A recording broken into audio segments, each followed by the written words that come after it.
Nous sommes ravis de vous recevoir en ces 20 et 21 septembre 2025 à l'occasion des Journées européennes du patrimoine. Le thème de cette année 2025 est consacré au patrimoine architectural. Et quoi de plus symbolique que de vous recevoir ici dans l'enceinte de l'hôtel du département, au cœur même d'un lieu où se décident nos politiques et où elles se votent, la salle des assemblées. C'est une salle où se décident, se valident les politiques qui vont être menées. Et c'est ce qui fait que tous les murs, toute l'acoustique a été pensée pour que les gens puissent se concentrer longtemps et rester en assemblée à travailler et à atterrir à l'issue des débats sur des votes et que ceci soit dans un espace effectivement sacralisé.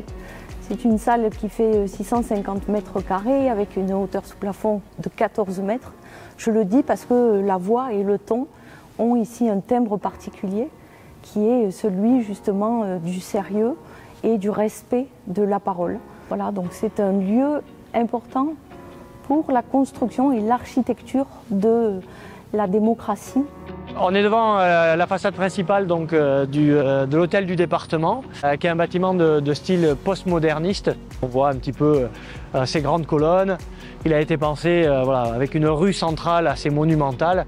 Donc, le bâtiment il est implanté sur une parcelle de 3 hectares qui était à l'époque donc à l'entrée de la ville. En fait là on voit, c'est une prise de vue de 1924, donc il y a 100 ans, et on voit la parcelle telle qu'elle était, donc la friche industrielle qui est juste ici. Le bâtiment il a été construit en 1999 par 2 architectes américains, en réinterprétant nos symboles et les ornements français, avec les petites fenêtres à petits carreaux, le petit chapiteau qu'on voit en haut, la brique rose, la pierre blanche. Voilà, c'est des symboles qui reviennent et qui sont en fait en rupture avec le rationalisme et le brutalisme des constructions d'après-guerre. Et en réalité, donc, les architectes ont fait le choix de répartir tout ce programme sur un bâtiment de 5 étages, donc très haut, pour pouvoir libérer la moitié de la parcelle, 1,5 hectare pour un espace vert, un parc.